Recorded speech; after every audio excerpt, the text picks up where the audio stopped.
Fish நான் அப்படியே போட்டு ஃப்ரை பண்ணுவேன். நான் ஃப்ரை பண்ணதுக்கு அப்புறம் நாங்க காமிக்கிறேன். பாருங்க எப்படி இருக்கு. க்ளீன் பண்ணி அப்படியே கீரல் மட்டும் போட்டு அப்படியே க்ளீன் பண்ணி இங்க பாரு. இங்க வந்து இத மட்டும் எடுத்துட்டு அப்படியே முழு ப்ராப்பர்ட்.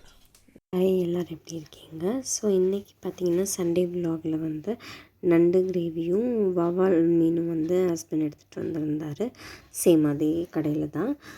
ஸோ பார்த்திங்கன்னா நண்டு வந்து க்ளீன் பண்ணிகிட்ருக்காங்க. ஸோ க்ளீன் பண்ணுறதுக்கு வந்துட்டு மேக்ஸிமம் 10 மினிட்ஸ் ஆகும். ப்ளூ நண்டு தான் எடுத்துகிட்டு வந்திருந்தாங்க. ஏன்னா வந்து இங்கே சீசன் வந்து கூல்லேருந்து சடனாக ஸ்ப்ரிங்க்கு மாறினதுனால கொஞ்சம் வெயில் அடிக்கிறதுனால எல்லாத்துக்குமே கோல்டு பிடிச்சிருச்சு. ஸோ அதனால் வந்து நண்டு கிரேவி செஞ்சுக்கலாம், நண்டு ரசம் வச்சு நண்டு கிரேவி பண்ணிக்கலாம் அப்படின்னு சொல்லிட்டு எடுத்துகிட்டு வந்து க்ளீன் பண்ணிகிட்டு இருந்தாங்க. ஸோ க்ளீன் பண்ணி முடித்ததுக்கப்புறம் அதை கடைசியில் வந்து உப்பு மஞ்சத்தூளும் போட்டு நல்லா க்ளீன் பண்ணி எடுத்தாச்சு. பார்த்திங்கன்னா கேஜி வந்து இங்கே 15 பவுண்ட், அதாவது 1500 கிட்ட வரும். நம்ம ஊரில் இருக்கணும்னு தெரியல. ஸோ க்ளீன் பண்ணி எடுத்ததுக்கப்புறம் பார்த்திங்கன்னா கடைசியில் உப்பு மஞ்சளும் போட்டு க்ளீன் பண்ணி எடுத்துக்கலாம். நம்ம ஃபிஷ் செய்ய போகிறோம். இந்த ஃபிஷ் அப்படியே நம்ம ஃப்ரை பண்ணும்போது நாங்கள் காமிக்கிறோம். அப்புறம் ரெடியானதுக்கப்புறம் நாங்கள் காமிக்கிறோம். சாஸ் போட்டு சாப்பிட்டு நாங்கள் எப்படி பண்ணுறோம். பாய் பாய். க்ளீன் பண்ணி எடுத்ததுக்கப்புறம் மீனும் வந்து க்ளீன் பண்ணி எடுத்துட்டாங்க. எடுத்ததுக்கப்புறம் ஃப்ரை பண்ணுறதுக்கு வந்து நார்மலாக எப்பவும் போல் மிளகாத்தூள், மஞ்சத்தூள், உப்பு, அதுக்கப்புறம் இஞ்சி பூண்டு பேஸ்ட்டு, லெமன் ஒரு 2 ட்ராப்ஸ் போட்டு கொஞ்சோண்டு மட்டும் வாட்டர் லைட்டாக போட்டு நல்லா பிசைஞ்சு எடுத்துட்டு அதுக்கப்புறம் ஃபிஷ் மேலேயே வந்து அந்த மசாலாவையும் தேய்ச்சி விட்டுறலாம். அப்ளை பண்ணும்போது வந்து கரெக்டாக பாப்பா வந்து எழுந்திரிச்சு வந்தா, குளிச்சுட்டு அப்போ தான் வந்தாள். ஸோ வந்தோடனே வந்துட்டு அவர்கிட்டயே போகணுன்னு சொல்லிட்டு ஒரே அழுகாச்சி. சரின்னு சொல்லி அவர் வந்து பாப்பாவையும் கையில் தூக்கி வச்சுட்டு மசாலாவையும் போட்டுட்ருந்தாங்க. ஸோ அவளும் பார்த்திங்கன்னா மீனுன்னு சொல்லிட்டு ஒரே ஆர்வமாக அவனும் தன்னும் வந்து 2 பேரும் பார்த்துட்டு இருந்தாங்க.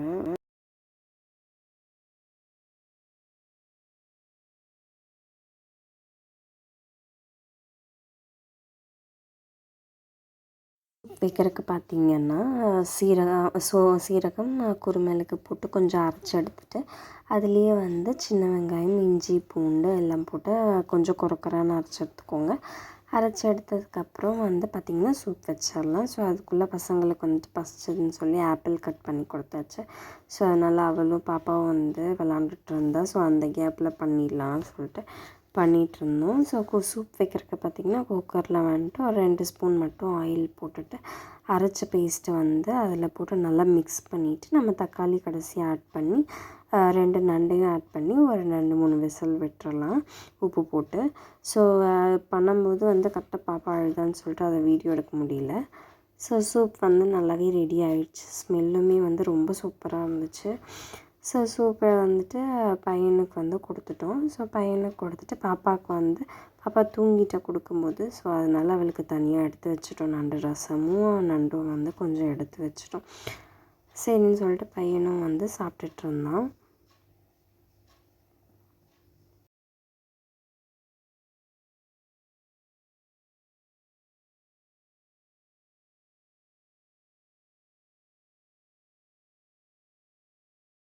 ஸோ அரிசி வந்து ஊற வச்சு எடுத்தாச்சு.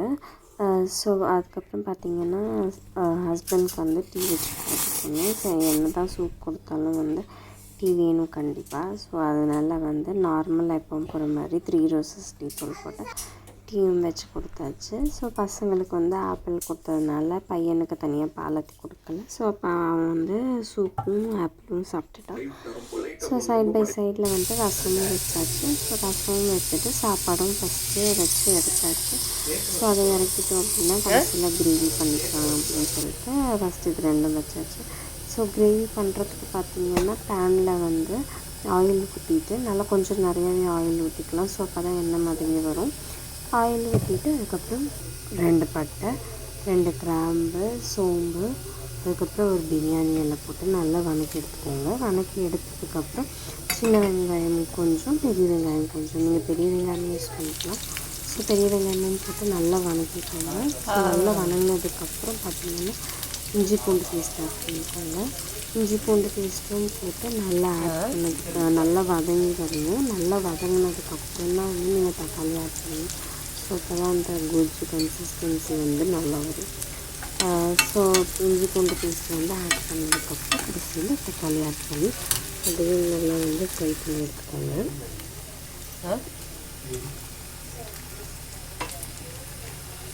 அதுலேயும் வந்து நல்லா வதங்கினதுக்கப்புறம் மசாலா ஆட் பண்ணிக்கலாம். அதாவது மஞ்சள்தூள், மிளகாத்தூள், தனியாத்தூள், அப்புறம் அதுக்கப்புறம் மட்டன் மசாலா, கொஞ்சோண்டு சிக்கன் மசாலா போட்டு அதையும் நல்லா ஃப்ரை பண்ணிக்கலாம். நல்லா எண்ணெய் முதங்கி வரும்போது நண்டு ஆட் பண்ணிக்கலாம்.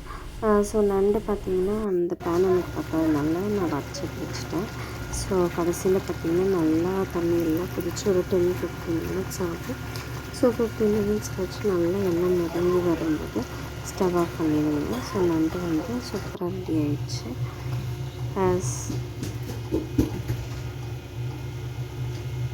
ஸோ நண்டு பார்க்கும்போதே ரொம்ப டெம்ப்டிங்காக இருந்துச்சுன்னு சொல்லிட்டு அப்படியே ஃபஸ்ட் எடுத்து சாப்பிட்டேன்.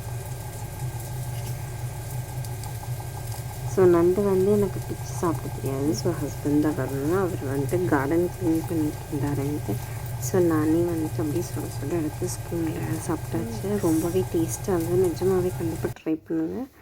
ஸோ பார்த்திங்கன்னா கார்டன் க்ளீனிங் போயிட்டுருந்தது.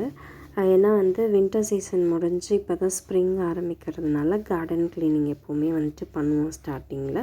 ஸோ ஸ்டார்டிங்கில் இதெல்லாம் க்ளீன் பண்ணி அந்த க்ரீன் கலர் பேக் இருக்கும் அதில் போட்டு வச்சிட்டோம் அப்படின்னா அந்த வேஸ்ட் வந்து எடுத்துப்பாங்க. ஸோ அந்த வேலை தான் பண்ணிகிட்ருந்தோம். ஸோ சைட் பை சைடு அதுவும் போயிட்டுருந்ததுனால ஃபிஷ் வந்து நானே ஃப்ரை பண்ண வேண்டியதாகிடுச்சு. ஏன்னா எப்போவுமே ஃபிஷ் வந்து ஹஸ்பண்ட் தான் ஃப்ரை பண்ணுவார். ஸோ கார்டன் க்ளீனிங்கிறதுனால நானே பண்ணிட்டேன். ஸோ பையன்தான் வந்து வீடியோ எடுத்துகிட்டு இருந்தான். அவன் தான் வந்து நான் எடுக்கிறேன்னு சொல்லி எடுத்துகிட்டு இருந்தான். ஸோ அதனால் ஃபிஷ் வந்து தோசை தவாலே போட்டு ஃப்ரை பண்ணிடலாம் அப்படின்னு சொல்லிட்டு ஸோ அதுலேயே கொஞ்சம் சிம்மில் வச்சு ஒரு 15-20 மினிட்ஸே வந்து விட்டுட்டோம். எனக்கு தெரியல. ஸோ அதனால் நல்லா திருப்பி போட்டு ஃப்ரை பண்ணி எடுத்தாச்சு. ஸோ ரொம்பவே சூப்பராக ரெடி ஆகிடுச்சு. நிஜமாகவே நல்லா இருந்தது. ஃபஸ்ட் டைம் வந்துட்டு நாங்கள் சாப்பிட்றோம் பாம்ஃப்ரெட் ஃபிஷ்ஷு. ஸோ ரொம்ப நல்லா இருந்தது. இது வந்து கேஜி பார்த்திங்கன்னா 300 கிராம். ஸோ நாங்கள் வாங்கினது வந்துட்டு 6 பவுண்டுக்கு வாங்கினோம். அதாவது 600 ருபீஸ். ஸோ பார்த்திங்கன்னா கார்டன் க்ளீனிங் வந்துட்டு அந்த ஃப்ரண்ட்ஸ் பேக் சைடு முடிச்சுட்டு இது ஃப்ரண்ட் சைடு. ஸோ இதுவும் க்ளீன் பண்ணி முடிக்கிறதுக்கு கிட்டத்தட்ட 4-5 o'clock ஆகிடுச்சு. ஸோ அவ்வளோதாங்க இந்த வீடியோ பிடிச்சிருந்துச்சுன்னா மறக்காமல் லைக் பண்ணுங்கள், ஷேர் பண்ணுங்கள், சப்ஸ்கிரைப் பண்ணுங்கள். தேங்க்ஸ் ஃபார் வாட்சிங்.